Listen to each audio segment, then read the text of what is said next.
many, the 1970s decade is one they don't remember or may not want to remember. It was a decade of high inflation, skyrocketing gasoline prices, and the near death of the performance car.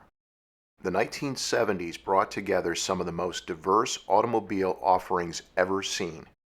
It was a time when super-large American cars could still be purchased new, yet compact cars were beginning to hit the roads in large numbers, and there was a massive influx of foreign automobiles from Europe and Japan.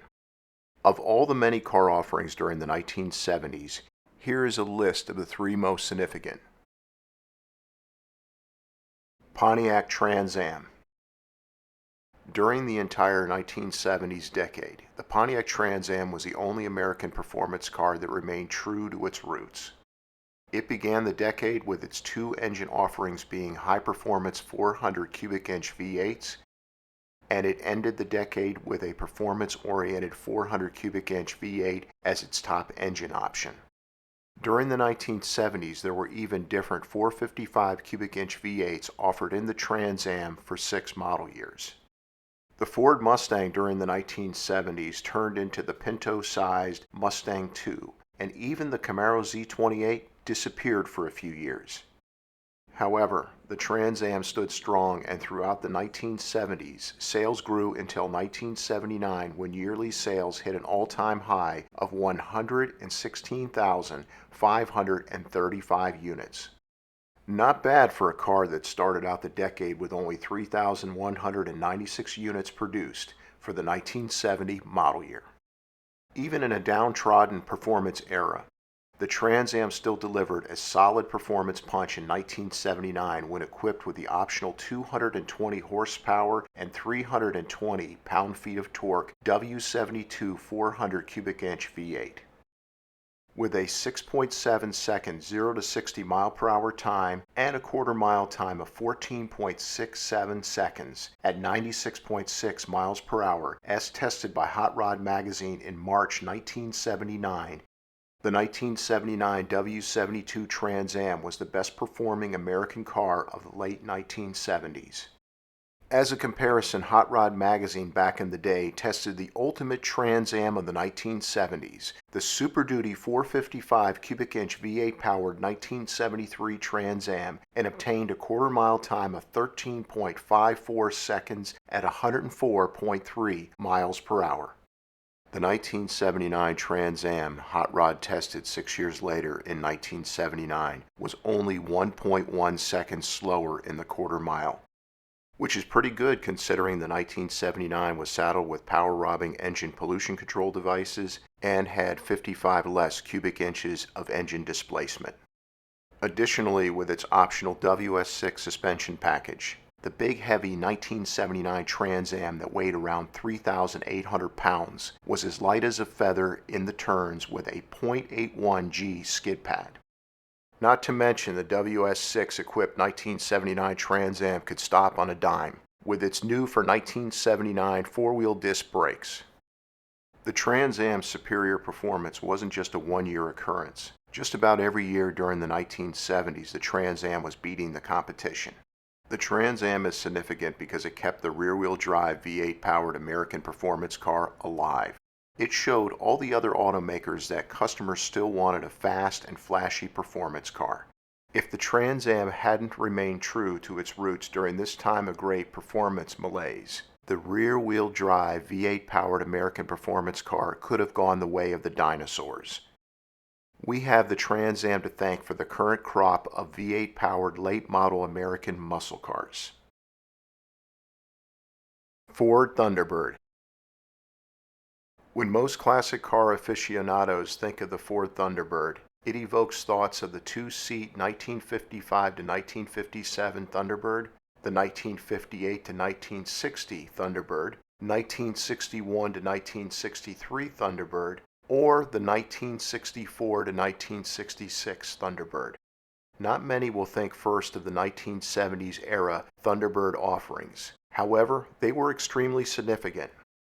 The Thunderbird exemplified the quintessential 1970s luxury barge. It was the big luxury car that offered a lot of goodies for a reasonable price, and buyers couldn't get enough of what the Thunderbird had to offer. It all started with the 1967 Thunderbird, which was a radical U-turn from the 1966 Thunderbird. For 1967, it grew larger and a four-door model was added to the lineup. The two-door model was still the popular body style and would stay the long haul. The four-door model ceased production when the 1971 model year ended. The long hood and short deck lid styling of the two-door 1967 to 1971 Thunderbird would be copied by so many two-door luxury coupes in the 1970s. And the Thunderbird got even bigger in 1972. The hood was longer and the deck lid, in comparison to the gigantic hood, looked extremely short, just what customers wanted. While muscle cars had been the popular ticket in the 1960s, stricter government regulations, new emission standards, and higher gasoline prices of the 1970s redirected more affluent buyers to two-door luxury coupes, and just about every American automobile brand by the mid-1970s offered at least one, if not multiple offerings in this very popular market segment. Since buyers could no longer have a high-compression V8 under the hood, they instead opted for plush interiors and opulent luxury options. They no longer wanted a fast convertible or coupe, but a big massive rear-wheel drive two-door luxury car with elegant lines, more luxury options than they could imagine, and a smooth accelerating torquey V8 engine. When the massive 1972 to 1976 Thunderbird ended production, Ford for 1977 replaced it with a smaller but still large Thunderbird with finely sculpted lines that still had the long hood and short deck lid styling. It was a massive sales success. The Thunderbird had started off the decade with two-door 1970 Thunderbird production of 41,963 units, but production would soon skyrocket by the end of the decade. For 1978 alone, total Thunderbird production was 352,751 units. It was unthinkable that the Thunderbird, which was always considered a specialty two-door luxury car, could sell this many units in one model year. Unfortunately, the party would not last forever. Ford was forced to downsize again in 1980 and then make radical styling changes in 1983. Ford in 1983 took a big U-turn and went the aerodynamic styling route in order to get sales back on track for several years. The Ford Thunderbird is a car name rich in history, so it should never be forgotten that during the 1970s decade, it was the king of the two-door luxury barges. Honda Accord CVCC. It can't be stressed enough how important the Honda Accord compound vortex controlled combustion, CVCC for short, was to the automobile industry back in the 1970s. The CVCC 1.6-liter four-cylinder was extremely fuel efficient and very clean burning, so much so that it didn't need a catalytic converter in the U.S. market like most cars were mandated to have. Nothing was the same in the automobile industry after the introduction of the Honda Accord CVCC. It was a gigantic game changer. During the early 1970s, all of the Japanese automobile brands were looked upon as being a joke. Toyota, Honda, Datsun, now called Nissan, and Mazda all competed in a small market segment, selling mostly inexpensive, micro-sized cars. Most who bought these cars did so in order to save money on gas or didn't have enough money for a new, larger American car. These brands at the time were building up a loyal following, and sales steadily increased. One big problem was these cars may have worked well for a single person or for a family as a commuter car. However, they were just too small and had very little cargo capacity to be used on long family trips or for other utilitarian means. These early Japanese import cars were for the most part very fuel efficient and reliable transportation that had styling as appealing as Soviet-era Eastern Bloc cars. Well, this all changed upon the release of the all-new 1976 Honda Accord CVCC. It was the first Japanese import family-type car that you actually wanted to be seen driving.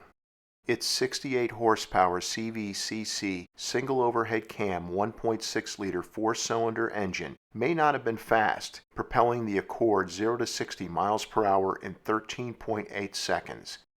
However, it gave the Accord an EPA highway rating of 44 miles per gallon, a figure that is only 4 miles per gallon less than the EPA highway rating of a 2013 Toyota Prius.